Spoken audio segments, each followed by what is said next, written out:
Hey, welcome everybody. Thanks so much for coming down. We're going to be talking about talent acquisition and logistics today. So this is my panel. Really pleased that they could join us, and thank you so much. So I'm going to let you introduce yourselves, guys, and then we'll open with a few questions that we have already, and then I can go to Slido. So there's the Slido link. So if you want to ask, you can also ask questions for the floor. To be honest, so if you just aren't on adding a Slido and you'd rather just ask a question, then that's absolutely fine. Okay, so Kevin, do you want to take it away? Yeah, hi, thanks for having me. Kevin Perks. I work for Van Kuysen. I'm splattered all over the window at the moment. And we're international tech recruiters. Hi, I'm Kirsten Gorry and I work at Capital International Group dealing with digital banking and investments.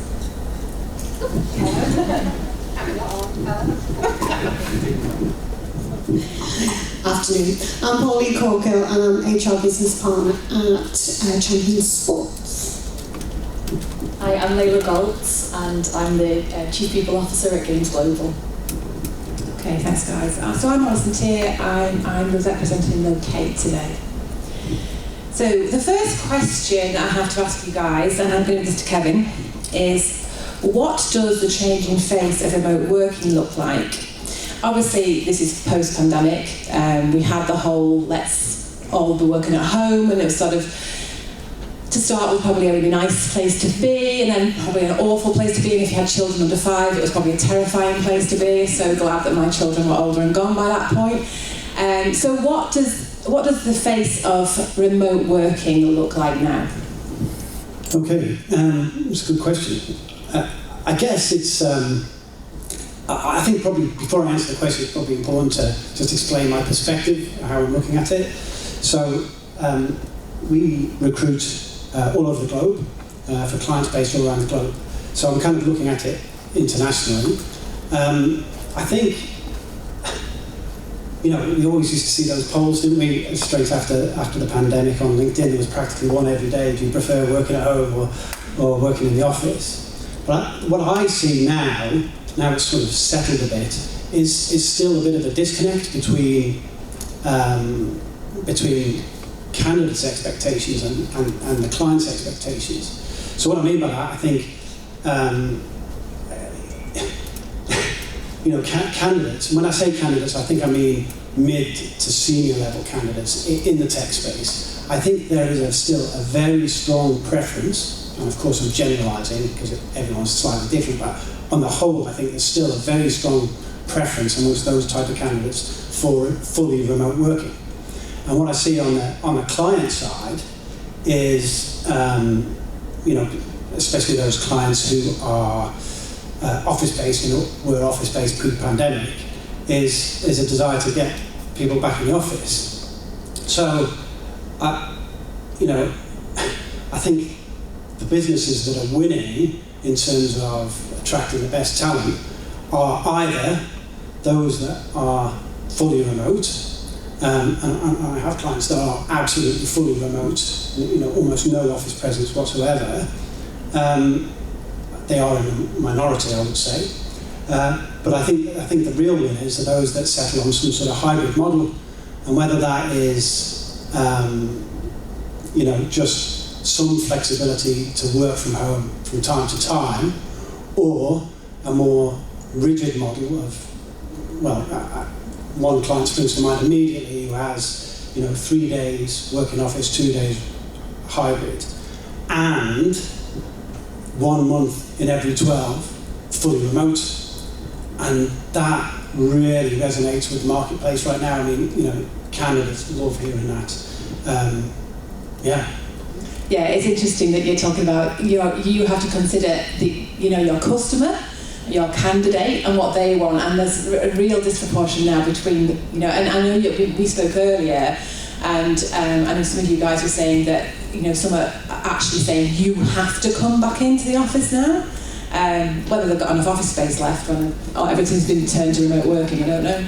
Can I ask Kirsten, what's your thought on that, Kirsten, from a capital perspective? Yeah, definitely from a capital perspective, breaking it down into the areas of the business. So the operational areas of the business, there is very little remote working. However, on the IT tech side of the business, it's a hybrid model that we run. So how we do it is that they have to be in the office 2 days a week, and then 3 days they can work remotely from home. If they're working on a specific project which needs concentration, then actually we allow them to work fully from home. But what we do say to them that they have to come in once a month, where we run a staff update to give everybody what's going on within the business, which is run by the CEO. So the only requirement is that everybody comes back into the office for that, so that it helps build the culture within the business. Yeah, it's a real sales thing now, isn't it? As far as, do you think that the candidate in some ways has an upper hand with there being such a skills gap? Yes, it's a candidate-driven market, 100%, and I think that's everywhere. And of course, there's been all these recent redundancies, and who knows how that will affect the market. It's probably too early to say, but I think for a long time, there's been a shortage of these skills, and I think even with these redundancies coming onto the market, I still think globally there's a shortage. So yeah, candidate-driven market, 100%. Okay, so I'll just pass back to you, Kirsten. The next question is about culture. What are the 3 factors that contribute to an outstanding organisational culture? Can you give us some examples? Okay, yeah, I think the first factor really is having a really clear purpose and values within your business. You've also got to have really, really good communication. It's really important that all your employees understand what your purpose and values are, and that you find ways of communicating that to them. So for us as a business, we do sort of like a monthly staff update. We have weekly blogs on the internet that the CEO updates. We have an employee engagement survey, which we run every 90 days. We take the feedback from those surveys to see what it's saying, and we implement 3 focus points every 90 days, so everyone can see, and it only works if you follow through with the actions that you say you're going to do. So that's imperative to us, and as a business we ensure we do that. So we give the information out as to what we're doing. We give them all the results of the surveys and the areas that we're focusing in on.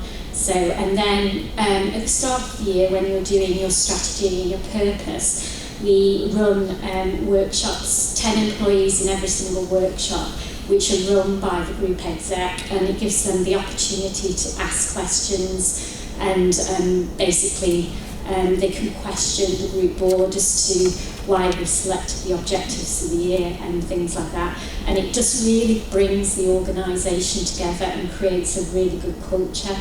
I think the other thing, the next thing that is really important is ensuring that you're working with the employees and incentivising them, but not through necessarily salary, but by well-being within the organisation, making sure you're covering financial well-being, physical well-being, and mental health well-being as well, making sure that we present and give them training on these things, but also put them do events for them as well to make sure that's doing the right thing for them. We also make sure that we have a diverse and inclusive organisation as well, which is again very, very important for people's belonging within the business. And capital as well is a really big focus. It's ESG, so everything we do has an ESG focus on it. So with regards to car electric vehicles within the business, bus passes, that type of thing. So we ensure we've got that, and at the moment with the climate we're doing discounted lunches. We're bringing lunches in for everybody at a discount so that it's helping their financial well-being at the moment. And I'd say the third thing that's important is development, training and growth for the individual employees.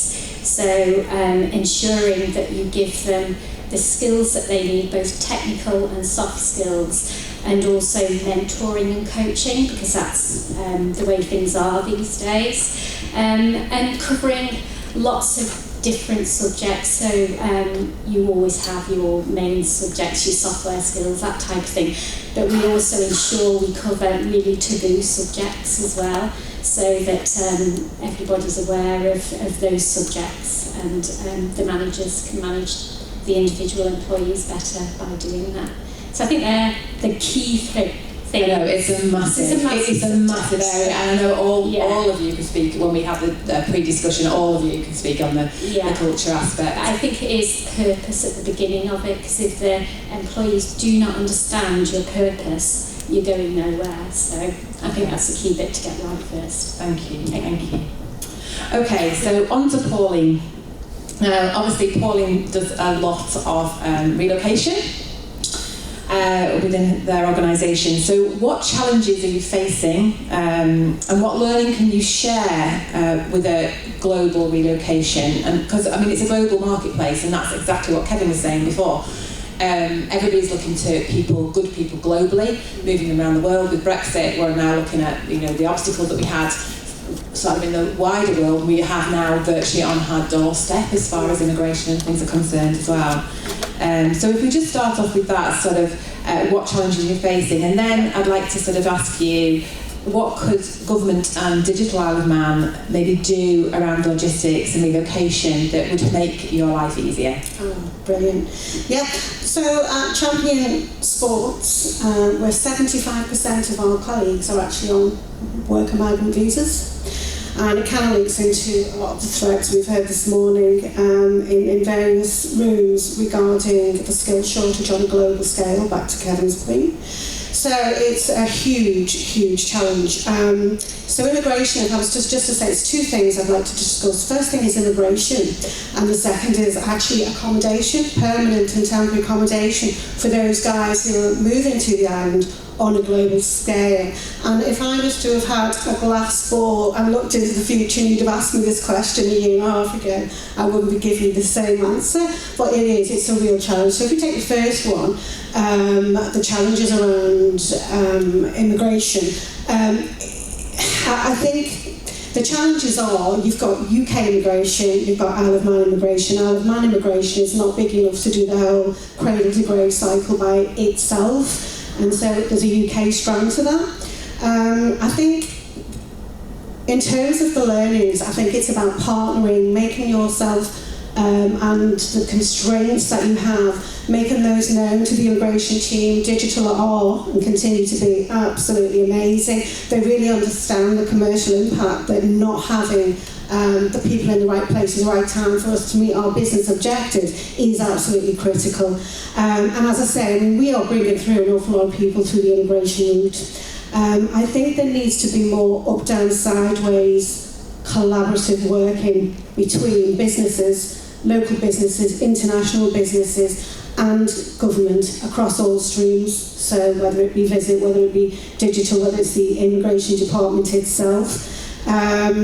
And it needs to be more digitalised, I would say that. I think there was a survey done about a year ago where we talked about, or the survey regarding immigration talked about the need to digitalise some of even the most basic of processes within, and actually we're not there yet. 12 months on, actually, literally we're not there yet. So that's the first part, and we'll share learnings in a moment and opportunities. The second part I'd like to discuss is the accommodation piece. So we recruited an onboarding officer to take our global skills across the world, from all over the place, South Africa, Portugal, Greece, everywhere, to the Isle of Man, and to take them on that journey from, right, we've just offered you the position, to actually we're just settling you in and is your broadband working? So that is a huge role that that person occupies, and actually does an amazing job, because for me that's the hearts and minds and understanding piece. So we're talking about Chief Minister wants 100,000 people working. Actually, unless we get these fundamentals right, we're going to struggle to achieve that. That's what I would say. Thank you. And obviously it is a big task. It's a big task globally. We talk about that. People are trying to move people around the world, and the skills coming from different areas and different regions. And I think very much so, speaking from Locate's perspective, we are looking at this all the time. And I know that we work with digital a lot, and then the other agencies on sort of talking about that, and the collaboration piece and the partnership piece. And I think we have to really sort of make that happen. Yeah, I'd agree with that. I would absolutely agree with that. But there is a lot of help there. There is a lot of support. But as I say, one of the biggest challenges, aside from immigration, which that's not going to be changed overnight, and as you said yourself, Alison, there's an awful lot of work going into that.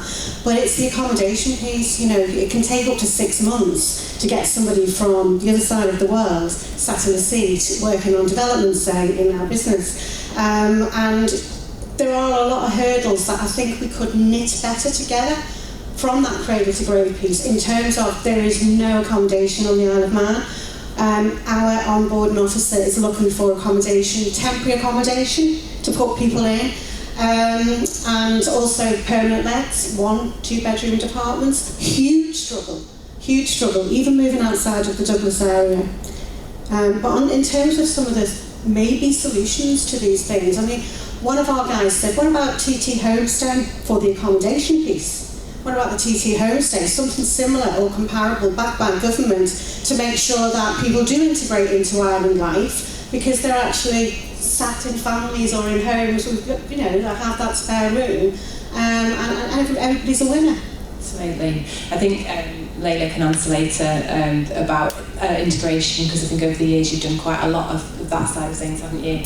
But a question for you: what styles of learning are relevant to the future from a digital perspective in the tech sector, and how can we make careers in tech more attractive to young people? It's a big one. It is, I need to get my head around it. So as I said, I work at Games Global, and we have around 1,000 employees based across 8 main hubs globally, and a big portion of our employees is tech. So currently we have 100 vacancies across the globe, and 1/3 of those are developer roles and technical roles. So on making it more attractive, and particularly to the younger people coming through, it's a big driver for us within Games Global, and it's something that we're putting a lot of focus and investment into. So as an example, in South Africa we're running a pilot at the moment within our Cape Town office, and within there what we're doing is working with the local universities within that jurisdiction to look at how we can influence their curriculum to get people to come in and make sure then that the skills that they are learning are relevant to that workspace, so that then when they're, I suppose, employer ready, they're ready to come through the door, and we can start offering them placements. We're piloting it there because we have a number of vacancies particular to dev there, but it's something that we're looking to replicate in all our other offices as well, including the Isle of Man. In terms of making it more attractive to people coming through as well, I think a big part of it, especially when you look at, and I can't remember, I was trying to work out yesterday, are we on Gen Z, Gen Y, whichever generation we're on at the moment, a massive pull to them, and it's something that you said before was about this purpose and about ESG. And I think regardless of what the industry that you're in, you've got to get across what the purpose is of that business and showing your commitment to ESG as well. And we find then a lot of people and applicants are drawn to that when they come through into the business. Tech as well, we've also found in the past that people are more driven to come and join us over another company when they can actually see the tech that they're going to be working on, and making sure that it really is at the forefront. And the other thing is about demonstrating the product, what the end product is that they're working on, so then to be able to say, well, actually I could be a part of that, and that looks incredible, to be a part of that too. Untapped as well, and I think the Isle of Man's doing a great role in this, particularly with Love Tech, is about looking at the diversity of people that are coming through, and I know there's a big draw on like getting women into technical roles, and I think a lot of that, you know, in terms of attracting those candidates as well, people really look up to role models. So it's a case of, okay, you know, if that person's come from that background, gosh, I could do that. And going back to culture, we run, as part of one of our values, is authenticity triangles within the workplace. So we get people to come out and talk about, you know, who they are as a person, where they've got to, and it could be something about, you know, being a techie or being a female tech, etc. And we have had comments throughout the business where people have gone up to those that are spokespeople and saying, thank you so much for that. I didn't actually realise, you know, based on my background, that that's something that I could do. And I think that's something that could be replicated as well. There's a lot of transferable skills, aren't there? And I think if people don't realise that the career path can be completely different and can take sort of so many turns and twists now without, you know, just using those transferable skills as well. If anybody in the audience got a question, there's nothing that come into Slido, unless I'm doing it wrong, but no, there's nothing there. So, question, go on. Yeah, you talked about well-being and employee benefits. Do you think that we could be looking at in the future a culture opening up if you've not got good employee benefits in place, where there'd be where there's a blame, there's a claim, because you've not looked after employees with those services? Who wants to take that? Yeah, I mean, I think the younger people are more informed when they're coming into the workplace, so we educate them through the business when they come into the business, and all of that is really, really important, that the well-being is, but I do think it will become more commonplace for people to say that you're not looking after my well-being. So I think it is key that you put everything in place for that, and actually it makes you a lot more competitive in the workplace. You know, people want to come, exactly what you were saying, that people actually want to come to businesses that have got ESG and well-being in it. It's part of what they look at when they're looking at roles and jobs, because it is the candidates, you know, we're fighting for those candidates, so they look at that type of thing to see what you're actually physically offering. But yes, I do. I think packages have, I mean, we would have said that packages and that were all around sort of timing and money and all, and that must have changed. Has that changed dramatically? Kevin, would you say? Yeah, I think so.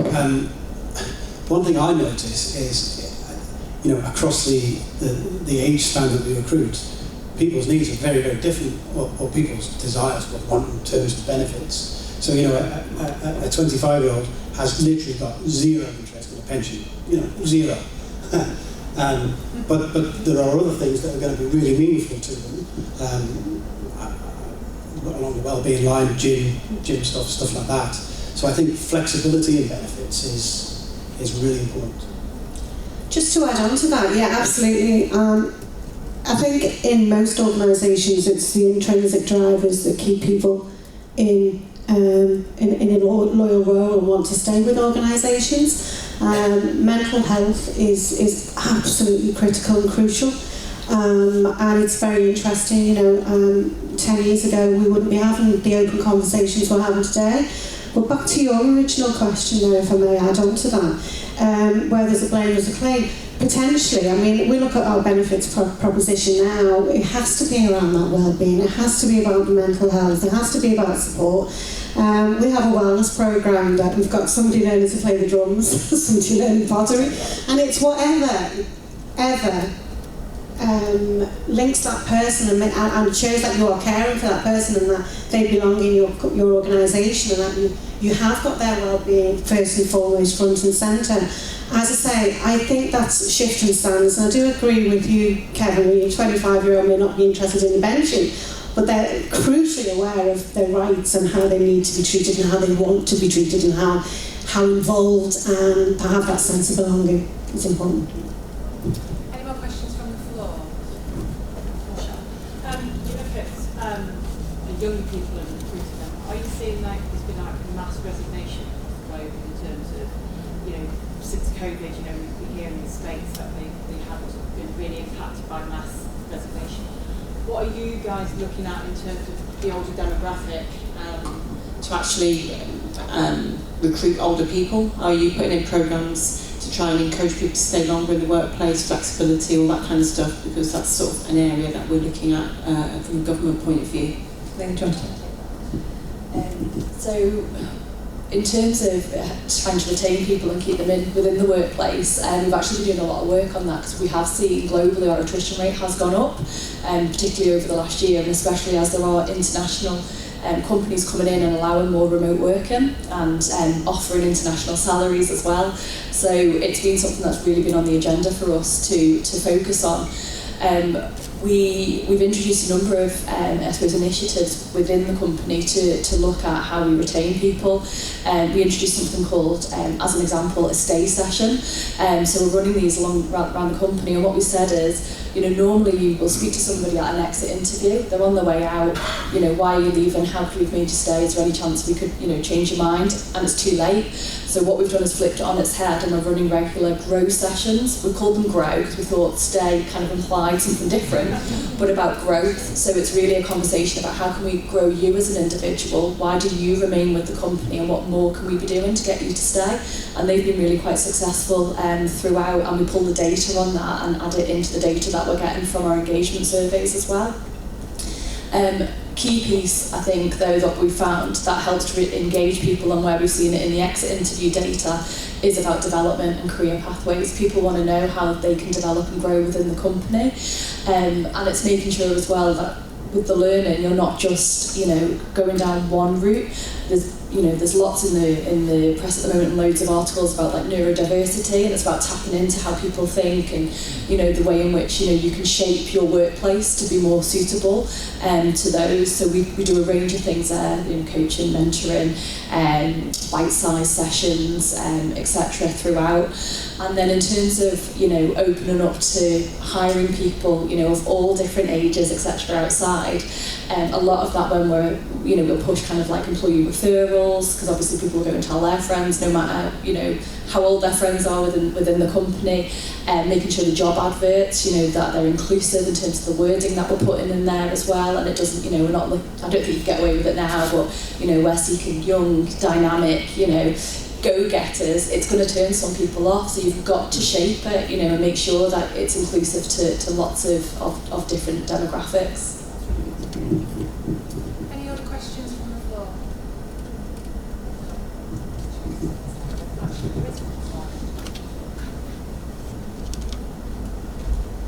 Okay, question for Layla. It's fantastic to see the executive leadership team for Games Global is a 50-50 on gender equality. How does this impact? Can't do three things at once. Hold on. How does this impact the rest of your organisation, and is equality a strong part of your business ethos at Games Global? Yeah, 100%, not 50-50. So it's amazing actually, and it's one of the things that we're very proud of, that on our executive level team is a 50-50 split. And recently had the opportunity to attend the Women in Gaming conference, and we were discussing about bringing more women in gender diversity, and I looked at the stats at that point, and I was actually blown away, because whilst we're at 50-50 at the exec level, we're at 45% at head of level. So normally you tend to see it kind of drop off at that head of or management level. So we were at 45%, and then in terms of people coming into the business, it's more weighed towards men, interestingly, but the further up we go, the more the women seem to be moving towards. But again, it's not that we just focus on that gender diversity, we're really trying to focus on all aspects of diversity. And again, I know I said it before, but it's going back to that value of authenticity, and we really strive to ensure that whoever you are, you can bring your best self to work and know that you belong at Games Global. Thank you. Pauline, how does the Isle of Man rank on welcoming diversity and inclusion onto the island compared to other global locations? Wow, great question. I was just thinking, actually, we are so diverse within King Gaming, Champion Sports, hugely multicultural. And I think that I don't know how we would compare it on a global scale, but I think the Isle of Man is hugely welcoming of diversity age groups. One of the things that we always talk about in our induction actually is whichever floor you come onto within Champion Sports, there's people, and I'm looking at Simon now, who's one of our directors, there's people who are from all walks of life, young and older, and we often say, don't we, they can be in the canteen, and you can have a Chinese person, a Greek, and a Polish person, all speaking in their second language, having a banter, laugh. You can't buy, borrow, or thieve that, as I'd say in Liverpool. That's an inside job. So I think that the island is fantastic at that, very welcoming, and I think we're starting to see those real niche communities as well, from people from all over the place. Yeah, I'd echo that. So within Locate, we do a lot of case studies. We talk to so many people. We're also doing relocation events as well at the moment. So just for those out there. We're starting some of those, so to help people integrate into the community right across different sectors. That's right across public and private sector. So if you have families within your organisations who've relocated or individuals, please get in touch with us because we'll send them out the information. That's proved really helpful, and also, honestly, sometimes it brings me to tears. Some people, they're just so blown away by how the Isle of Man welcomes them into the community. They really are. Yeah, it honestly, it does.